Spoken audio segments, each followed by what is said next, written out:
बिस्मिल्लाहिर्रहमानिर्रहीम। अस्सलाम वालेकुम नाज़रीन, आप यूट्यूब चैनल देख रहे हैं। मैं इमरान खान हूँ। आज की बड़ी खबर यह है कि सुप्रीम कोर्ट ऑफ पाकिस्तान में इमरान खान साहब की ज़मानत की 8 अपीलें समाअत के लिए मुकर्रर हो गई हैं।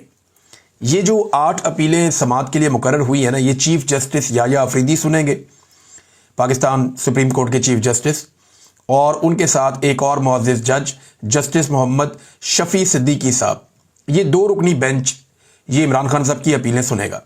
ये केस बड़ा इंटरेस्टिंग है और ये केस है 9 मई के हवाले से, और ये सलमान सफदर साहब इमरान खान साहब के वकील हैं। उन्होंने ये case supreme court of Pakistan में दायर किया हुआ है। इसमें ज़रा समझें, 9 मई को हुआ ये था कि इमरान खान साहब को गैर कानूनी तौर पे इस्लामाबाद हाई कोर्ट के अहाते से, जो पुरानी वाली बिल्डिंग थी, वहाँ से शीशे तोड़ के, दरवाजे तोड़ के रेंजर्स ने गिरफ्तार कर लिया था। उसके बाद रद्द-ए-अमल के तौर पर शहरी निकले पूरे पाकिस्तान में और मुख्तलिफ कंटोनमेंट्स के इलाकों की तरफ गए, और फिर जो मंजर हमने देखे, बल्कि देखे ही नहीं, आज तक सीसीटीवी फुटेज ही नहीं मिली। और कई लोग ये कहते हैं कि हम जब पहुंचे तो पहले ही तबाही हो चुकी थी।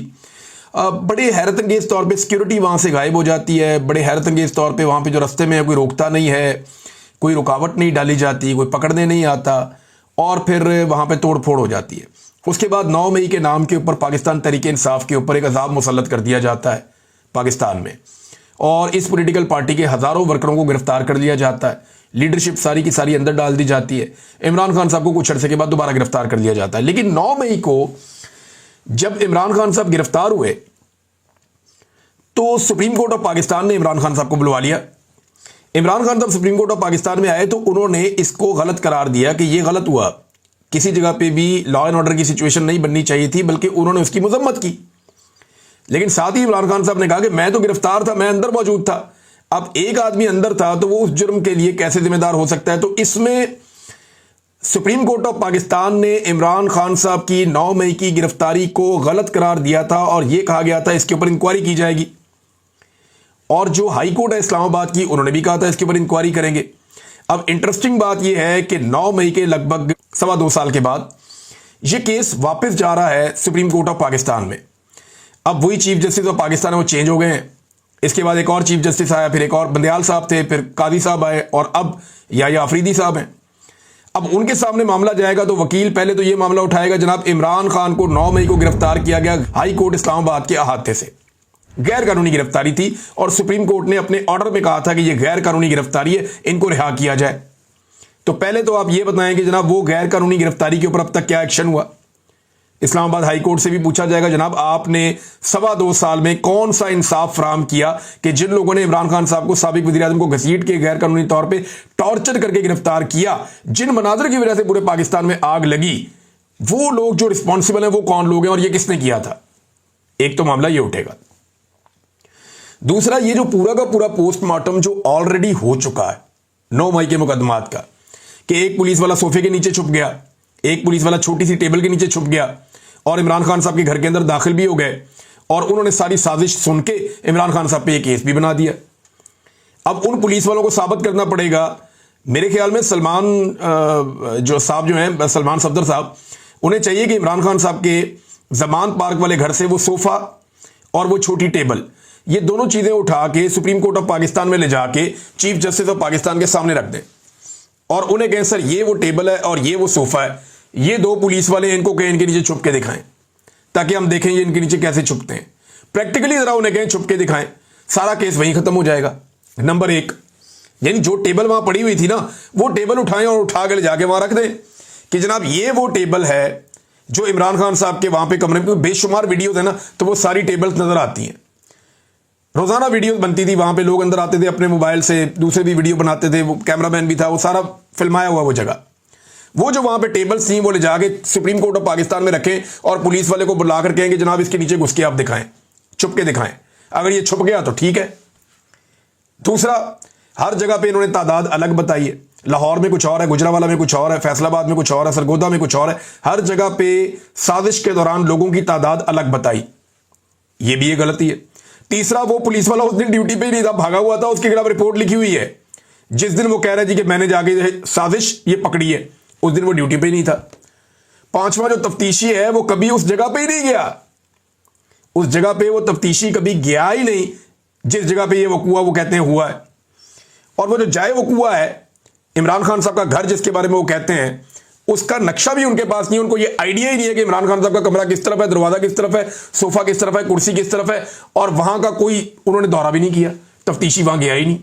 इतने ज्यादा लकूनाज हैं, लेकिन इसके बावजूद इमरान खान साहब को सजा होगी। अब सुप्रीम कोर्ट ऑफ पाकिस्तान में गया मामला, यानी वहां जमानत मुस्तरद होगी ना, सुप्रीम कोर्ट ऑफ पाकिस्तान में यह जमानत का मामला गया है। अब जजों का बहुत बड़ा इम्तिहान आ गया।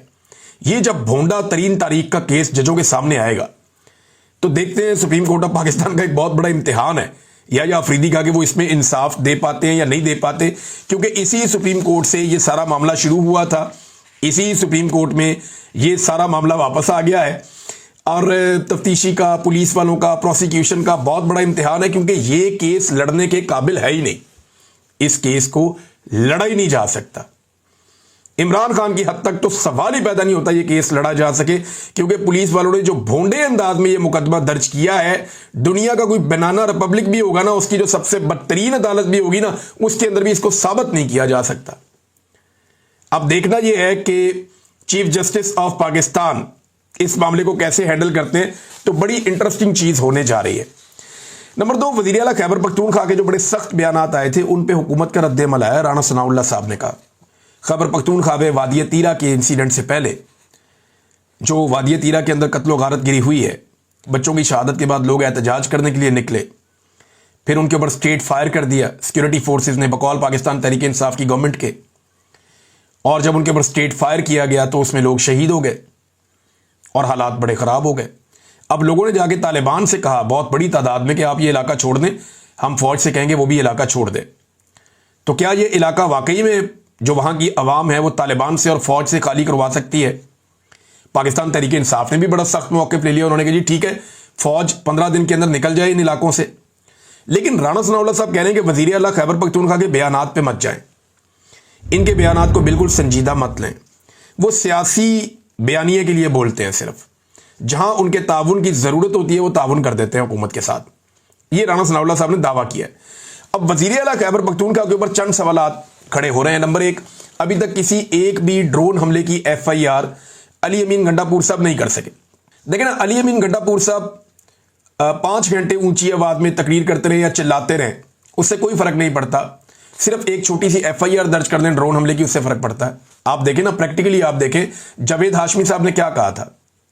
जावेद हाशमी साहब ने कहा कि मुझे DG ISI ने कहा, या ISI के चीफ ने कहा कि हम आपको सीट पे कामयाब करवा देते हैं, आप इलेक्शन आपको जितवा देते हैं, आप हमें बुरा भला कहते रहा करें, लेकिन जब आप जरूरत पड़े हमें आपकी तो आप वोट हमें दे दिया करें या हमारा काम कर दिया करें, हमें जितना मर्जी बुरा भला करें कोई फर्क नहीं पड़ता। तो एमर वली खान क्या करते हैं, उन्हें सीट दिलवाई गई है ना, वो कितना बुरा भला कहते हैं फौज को, लेकिन जब वोट की जरूरत पड़ती है तो वो फौज के हक में वोट डाल देते हैं या एस्टेब्लिशमेंट के हक में वोट डाल देते हैं, जो भी उनको मिलिट्री एस्टेब्लिशमेंट कहती है वो वैसे कर देते हैं। तो एमर वली खान साहब वाला फॉर्मूला बाकी जगह भी अप्लाई, क्या गंडापुर साहब पे ये फॉर्मूला अप्लाई नहीं होता? गंडापुर साहब जितना मर्जी ऊंचा बोलें, चिल्लाएं, 4 घंटे 3 घंटे बोलें, बहुत बोलते चले जाएं, लेकिन बोलने से फर्क नहीं पड़ता। प्रैक्टिकली वो एक FIR दर्ज करें अगर, तो उससे फर्क पड़ता है। और मैंने जब बात की थी उस वक्त तक ये जो सानिया हुआ वादिय तीरा का, इसकी भी FIR दर्ज नहीं की गई। हालांकि स्ट्रेट फायर किए गए हैं, मुद्दइयों से पूछकर FIR दर्ज करनी चाहिए उन लोगों के खिलाफ जिन्होंने ये स्ट्रेट फायरिंग की है। अब इस्लामाबाद में FIR ना हो सके फायरिंग करने वालों पर, तो ये तो बात समझ आती है कि वो वजीर दाखिला के कंट्रोल में है, मोहसिन नकवी के। लेकिन खैबर पख्तूनख्वा में तो अली अमीन गंडापुर की हुकूमत है, पाकिस्तान तहरीक इंसाफ की। वहां पे अगर निहत्ते शहरियों के ऊपर फायरिंग हो और वो कत्ल हो जाएं, और वहां पे भी अगर FIR ना हो सके, तो फिर अली अमीन गंडापुर भी वही है जो मोहसिन नकवी है। फिर दोनों में कोई फर्क तो नहीं है ना, और फर्क हो भी नहीं सकता जब FIR ही नहीं हो रही। दूसरा, गंडापुर साहब को FIR के अलावा सादा कानून साजी वो कर सकते हैं, यानी जो एक गवर्नर का एक ऑर्डिनेंस जारी किया गया है जिसके तहत फौज को खैबर पख्तूनख्वा में बहुत सारे इजाफी इख्तियारात दिए गए हैं जिनके जरिए से वो कार्रवाई करती है। अगर वाकई पाकिस्तान तहरीक इंसाफ चाहती है कि फौज की कार्रवाई खैबर पख्तूनख्वा के अंदर महदूद हो जाए, या वो जो कर रहे हैं वो उस तरह से वहां पे ना करें, तो वो जो इजाफी इख्तियारात दिए गए हैं सादा कानून साजी से वापस ले सकते हैं। 15 मिनट का काम है सूबाई असेंबली में, क्योंकि ऑर्डिनेंस को ज़ाया करने के लिए सूबाई असेंबली के पास ताकत होती है। जो भी ऑर्डिनेंस है उसको असेंबली से पास किया जाता है, जो भी ऑर्डिनेंस है उसको असेंबली से फाइनल किया जाता है, और अगर असेंबली उसको रिजेक्ट कर देती है तो ऑर्डिनेंस ऑटोमेटिकली खत्म हो जाता है। या जाके एडवोकेट जनरल जो हैं खैबर पख्तूनख्वा के, वो अदालत से अपना केस वापस ले लें और स्टे खत्म कर दें। और पेशावर हाई कोर्ट का जो फैसला था कि ये इंसानी हकूक की खिलाफ वर्जियां हैं, जो आपने एक्स्ट्रा पावर्स दी हुई हैं खैबर पख्तूनख्वा की सत्ता के ऊपर फौज को, ये वापस लेनी चाहिए, वरना ये इंसानी हकूक की खिलाफ वर्जियां हैं। ये बात की हुई है पेशावर हाई कोर्ट ने, वो फैसला इंप्लीमेंट हो जाएगा। तो अली अमीन गंडापुर साहब को इनमें से कोई एक काम, या तो वो अपने एडवोकेट जनरल को कहें फौरी तौर पे जाएं और जाकर अपनी जो स्टे है उसको उठा ले, या वो FIR दर्ज करना शुरू करें। ये भी वो अभी तक नहीं कर पाए, ना ड्रोन हमलों की ना बाकी चीज़ों की। और सादा कानून साजी के जरिए से वो फौज को मिले हुए इजाफी इख्तियारात भी वापस ले सकते हैं। और एक और चीज़ कर सकते हैं कि खैबर पख्तूनख्वा की मादनियात के हवाले से जितनी भी माइनिंग हो रही है उसका एक ऑडिट करवा सकते हैं और बता सकते हैं किस किस को बगैर टेंडर के ठेका मिला है और कौन कौन इसके अंदर मुलव्विस है और कहां कहां ये चीजें जा रही हैं और कितने पैसे के मादनियात यहां से निकाले गए हैं, कितनी माइनिंग हो चुकी है। ये सारी चीजें करें तो फिर समझ आ जाएगी कि अली अमीन गंडापुर साहब वाकई इस काम पे लगे। नाज़रीन, जो लोग मौजूदा हुक्मरानों को महात्मा बनाकर पेश कर रहे थे या इनको लेकर आ रहे थे जबकि जनाब ये बहुत अच्छे हैं, ये कर देंगे वो कर देंगे, डार साहब आ गए हुनैन कर देंगे, मियां नवाज शरीफ वापस आ गया, पाकिस्तान की किस्मत बदल देगा, एस्टेब्लिशमेंट और नवाज शरीफ की गेम उठा रहे थे, वो लोग अब बहुत मायूस दिखाई दे रहे हैं। बल्कि मैं एक चीज ऐसी नोट कर रहा हूं कि हमारे यहां पे दो तरह के सहाफियों का इकट्ठ हो गया था। एक वो सहाफी जो PDM की जमातों के करीब है, कोई ये समझता है कि पीपल्स पार्टी पाकिस्तान के मसाइल का हल है, कोई समझता है ANP, कोई फजलुर रहमान साहब की पार्टी को पसंद करता है, किसी को जमात इस्लामी में या किसी को मुस्लिम लीग नून के अंदर पाकिस्तान की बका नजर आती है। अपनी अपनी सोच है और ये अच्छी बात है, सबकी सोच अपनी अपनी होनी चाहिए। तो PDM के जमातों के जो सहाफ़ी हैं वो, और जो एस्टेब्लिशमेंट के करीबी या टाउट सहाफ़ी हैं वो, इन सबका मैंने देखा कि एक इकट्ठ हो गया था गुज़िश्ता 2-3 सालों में। और ये सब इकट्ठे होकर पै जाते थे इमरान खान साहब को या उनके हमायती मीडिया को या जो उनकी आवाज़ सुनाने वाला मीडिया उसको, तो ये सारे इकट्ठे होकर पड़ जाते थे। तो एक बड़ा ज़बरदस्त इकट्ठ था एस्टेब्लिशमेंट के सहाफ़ियों में और PDM के जमातों के सहाफ़ियों में। अब मैं ये नोट कर रहा हूँ गुज़िश्ता चंद दिनों से, और ये कुछ 1-1.5 हफ्ते की बात है, कि इन दोनों तरह के सहाफ़ियों के अंदर दोबारा इख्तलाफ पैदा होना शुरू हो गया। ये बड़ी अजीब बात है। यानी जो PDM की जमातों के सहाफ़ी हैं वो अब एस्टेब्लिशमेंट के ऊपर इल्ज़ामात लगाना शुरू हो गए हैं कि सारे इख्तियारात तो इनके पास हैं, चीज़ें तो ये कंट्रोल करते हैं, सियासतदान तो बदनाम, वो अपनी बातें कर रहे हैं इस किस्म की। दूसरी तरफ जो एस्टेब्लिशमेंट के करीबी सहाफ़ी हैं वो सियासतदानों को बुरा कहना शुरू हो गए हैं कि जनाब सियासतदान डिलीवर ही नहीं कर सके, इनको इतना मौका दिया एस्टेब्लिशमेंट ने, इनको लाकर बिठाया, इसके बावजूद ये डिलीवर करने में मुकम्मल तौर पर नाकाम रह गए, अब एस्टेब्लिशमेंट भी इनसे मायूस हो चुकी। इस तरह की बातें अब दोनों तरह के लोग कर रहे हैं।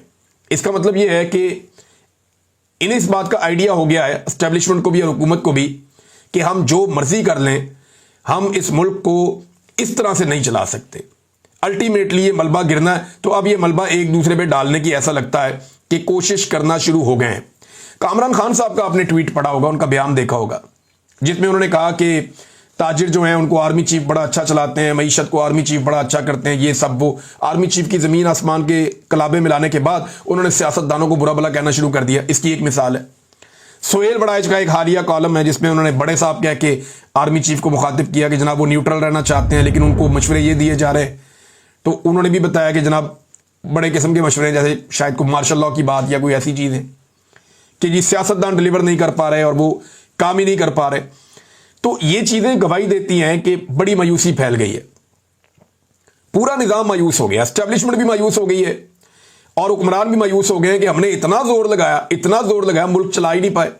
आज पाकिस्तान के पास अपना पैसा ही नहीं है, मांगे तांगे का पैसा आपके खजाने में पड़ा हुआ है, जिसको आप ज़र मुबादला के ज़खायर कहते हैं। इमरान खान के दौर में 16 अरब डॉलर से ज़्यादा के पड़े हुए थे, आज 14 अरब डॉलर से ज़्यादा है, लेकिन इनमें से 13.5 अरब डॉलर वो है जो आपने मांग के रखा हुआ है दूसरों का, आपका अपना इसमें क्या पड़ा हुआ है। ये बड़े गंभीर हालात हैं। राणा सनाउल्लाह साहब ने चीनी के मामले पे एक बड़ा एतराफ़ किया है। उन्होंने कहा चीनी की मसनूई किल्लत पैदा करके मिडल मैन ने दिहाड़ी लगाई है। वज़ीर आज़म की नाक के नीचे आपकी काबीना के वज़ीर इसमें मुलव्विस है। नदीम मलिक साहब ने जब ये कहा तो उन्होंने कहा जी इसमें माफिया मुलव्विस है। जनाब आपकी हुकूमत और माफिया मुलव्विस है। मिफ्ता इस्माइल साहब ने क्या बताया, उन्होंने कहा वज़ीर आज़म के 2 बेटों की बेटों की 2 मिले हैं वज़ीर आज़म के, तो ये कन्फ्लिक्ट ऑफ इंटरेस्ट नहीं है। जितने हुकूमत में बैठे हुए लोग हैं उन सब की मिले हैं, जितने हुकूमत के इत्तेहादी हैं उन सब की मिले हैं। अब वो अपनी अपनी मिलों से मुनाफा कमा रहे हैं, धड़ाधड़ इन्होंने पैसा बनाया है, चाहे गंदम स्कैंडल हो, चाहे चीनी स्कैंडल हो, अभी खाने का तेल जो है जिसको कुकिंग ऑयल कहते हैं उसका भी एक स्कैंडल आ गया है। जैसे पेट्रोल में इन्होंने अवाम का खून निचोड़ा है, तो इन्होंने तो तबाही फेर दी है पाकिस्तान की मईशत की, और लगातार फेरते जा रहे हैं। अवाम को मायूस करने के लिए ना ये एक के बाद एक हथकंडा करते हैं। अभी मैं आपको एक नई चीज बताने जा रहा हूं, लेकिन पाकिस्तान तहरीक इंसाफ के एक एमपीए ने हाथ उठाया पीएमएलएन के एक एमपीए के ऊपर, इसलिए कि वो इमरान खान के खिलाफ बदजुबानी कर रहा था सूबाई असम्बली के अंदर। तो मेरे ख्याल में मार कुटाई तक बात नहीं जानी चाहिए, और असम्बली एक ऐसी जगह है जहां पे आप अवामी मसाइल पे तवज्जो दें तो ज्यादा बेहतर है। आप वहां पे अवामी मसाइल पे बात करें, लेकिन एक जाली हुकूमत लाकर वहां पे बैठाई गई है, और उसके नतायज फिर इसी तरह के निकलते हैं कि एक घुटन की फिजा पैदा हो जाती है। लेकिन मार कुटाई से गुरेज करनी चाहिए। बाद में कुछ पीएमएलएन के बंदे आए, बाहर खड़े होकर वो गालम गलोच उन्होंने शुरू कर दी, और उसको कुछ लोग अप्रिशिएट कर रहे थे कि ये ठीक किया, तो ये गलत बात है। जो मार कुटाई, हाथापाई, ये जमहूरियत के अंदर आपको बात करने का और बात सुनने का हौसला पैदा करना चाहिए। और दूसरा ये है कि गालम गलोच, बदतमीजी, निजी जिंदगी में जाना, इससे भी गुरेज करना चाहिए, दूसरे की दिल आजारी से भी गुरेज करना चाहिए, ये नामुनासिब है। नाज़रीन, पाकिस्तान तहरीक इंसाफ के अरकान असम्बली एक एक करके फारिग किए जा रहे हैं। खबरें ये आ रही हैं कि ज्यादा तादाद में फारिग किया जाएगा। ये क्यों कर रहे हैं, आपने कभी सोचा? यानी इस वक्त 2/3 अक्सरियत हुकूमत की पूरी है, कौमी असम्बली में भी और सेनेट के अंदर भी। तो फिर इन्हें क्या जरूरत है कि ये पाकिस्तान तहरीक इंसाफ के 30-40 MNAs मजीद फारिग कर दें, MPs फारिग कर दें, सेनेटर्स को उड़ा दें 1-2 को, और दोबारा वहां पे फिर इलेक्शन करवा दें और अपने बंदे लाकर वहां पे बिठा दें। इसकी क्या जरूरत है? 2/3 अक्सरियत तो इनके पास है, लेकिन ये करना क्यों चाहते हैं, ये वजह मैं आपको बताता हूं। ये करना ये चाहते हैं कि पाकिस्तान की मिलिट्री एस्टेब्लिशमेंट पाकिस्तान में मायूसी फैलाना चाहती है। जो एक नई क्लास जिसको इमरान खान साहब पाकिस्तान की पॉलिटिक्स के अंदर लेकर आए और उन्हें पाकिस्तान की पॉलिटिक्स का हिस्सा बनाया, मिडिल क्लास पाकिस्तान की जो मुल्क को चलाती है, वो क्लास जो पाकिस्तान की सियासत में किरदार अदा कर रही है, उसे मायूस करना चाहते हैं। ये उन्हें कहना चाहते हैं कि आपके वोट की कोई कदर नहीं है, हम जो चाहेंगे इस मुल्क में वो करेंगे, लिहाजा आप इररेलेवेंट हो जाएं। आपको याद है पाकिस्तान में आज से 20-25 साल पहले ये एक ट्रेंड होता था, उन्हें नहीं, मैं सियासत में बात ही नहीं करता, यहां सियासी बात करनी नहीं चाहिए, और भी सियासतदान सारे ही गंदे हैं, सारे सियासतदानों को गालियां देते थे लोग। ये मिलिट्री एस्टेब्लिशमेंट ने कई सालों की मेहनत के बाद ये चीज पैदा की थी कि सारे सियासतदानों को गालियां दो। फिर परवेज मुशर्रफ के दौर में सियासतदान इकट्ठे हुए, हालात थोड़े से बदले, लेकिन उसके बाद दोबारा से वही सिलसिला शुरू हो गया। आज जो है वो एस्टेब्लिशमेंट दोबारा जोर लगा रही है कि अवाम को यह बताया जाए कि उनकी कोई औकात नहीं है, अवाम को मायूस किया जाए, ताकि अवाम पाकिस्तान की सियासत से इतनी मायूस हो जाए कि वो ये कहें कि ये सिलसिला ऐसे ही चलना है यार, कोई फायदा नहीं, इधर वोट डालने का भी कोई फायदा नहीं, बाहर निकलने का भी कोई फायदा नहीं, एहतजाज करने का भी कोई फायदा नहीं, हमारे मुल्क की किस्मत नहीं बदल सकती, अपना अपना दाव लगाओ, जो होता है वो कर लो बस। अवाम को बार बार ये कहा जाता है कि अवाम कुछ नहीं कर सकती, ये कौम नहीं, एक हुजूम है, यहां कभी इनकलाब नहीं आ सकता, ऐसी बातें अवाम के दिमाग में बिठाई जाती है। आपके जहन को शिकस्त खुर्दा बनाया जाता है, आपको मायूस किया जाता है, ताकि आपके ऊपर मजबूती से हुक्मरानी की जा सके। पाकिस्तानी बिल्कुल कमजोर कौम नहीं है, पाकिस्तानी बिल्कुल फारिग कौम नहीं है, पाकिस्तानी एक मजबूत कौम है, पाकिस्तानी बड़े शानदार लोग हैं, पाकिस्तानी अपना हक लेना और अपना हक छीनना जानते हैं। हमारी कौम है, हुजूम नहीं है। हम बहुत सारी चीजों में पहले ये साबित कर चुके हैं और आइंदा भी साबित करेंगे। मेरी तमाम पाकिस्तानियों से एक गुजारिश है कि जितना मर्जी ये सिलसिला चलता रहे, आपके ऊपर ये जबर करते रहे, आपसे सीटें छीनते रहे, आपके वोट की तौहीन करते रहे, लेकिन आप अपने वोट की तौहीन के बावजूद बार बार खड़े होइएगा, क्योंकि ये आपका फर्ज भी है। एक मुल्क में आप रहते हैं ना, आपका भी एक फर्ज है। आपने मायूस नहीं होना, बस आपने दिल नहीं छोड़ना। एक दिन आएगा ये पूरा का पूरा सिस्टम आपके कदमों में सरेंडर करेगा। मुझे पूरा यकीन है कि पाकिस्तानी इनसे सरेंडर करवाएंगे और ये पूरा निजाम जो नाइंसाफी पे चल रहा है, ये पाकिस्तानियों के कदमों में सिसक रहा होगा और पाकिस्तानियों के सामने सरेंडर करेगा। हम हुजूम नहीं हैं, हम कौम हैं, और हम साबित करेंगे, ये वक्त आएगा। और हमने साबित किया है, बार बार साबित किया है। नाज़रीन, और मेरे पास खबरें हैं यहां पे आपको देने के लिए। इंटरनेशनल फ्रंट से बड़ी इंपॉर्टेंट खबरें हैं। लेकिन एक आखिरी खबर पे मैं यहाँ पे इख्तिताम कर लेता हूँ, फिर बाकी चीज़ें आपको नेक्स्ट वीलॉग में बताऊंगा। हम्माद अजहर साहब ने एक ट्वीट करते हुए बताया कि उनके घर के ऊपर बार बार रेड्स किए जा रहे हैं, या रेड नहीं किए जा रहे, यानी पुलिस को बाहर भेजा जा रहा है, पुलिस यहाँ पे चेकिंग करती फिर रही है। अभी उनके वालिद की कब्र की मट्टी गीली है, फॉर गॉड सेक। यार उनके वालिद का इंतकाल हुआ, वो पाकिस्तान का एक इज्जतदार आदमी था, वो पाकिस्तान का एक ऐसा सियासतदान था जिसने लंबा अरसा पाकिस्तान में सियासत की है, और आप उसके ऊपर कीचड़ नहीं उछाल सकते। उसने बहुत सारी मरतबा बहुत सारी अपॉर्चुनिटीज़ को छोड़ा भी है। अगर आप मियाँ अजहर की सियासत के बारे में पढ़ें या गौर करें तो उन्होंने कुछ ऐसे मौके उन्हें ज़िंदगी में मिले, जैसे मौके सियासतदानों को मिलते हैं तो वो एक दूसरे की टांग खींच देते हैं, लेकिन उन्होंने ऐसा किया नहीं। नवाज शरीफ साहब ने भी उनको एक ऐसी ऑफर दी थी, उन्होंने इनकार कर दिया था, जिसपे नवाज शरीफ साहब से उनकी बिगड़ गई थी। तो मियाँ अजहर साहब एक अच्छी शख्सियत थे, और अब उनके बेटे लिखते हैं कि मेरी रिहाइशगाह पर पुलिस अफराद की बार बार आमद, 3 पुलिस के डाले भी अभी घंटा पहले आए और मुलाजमीन से पूछगछ करते रहे।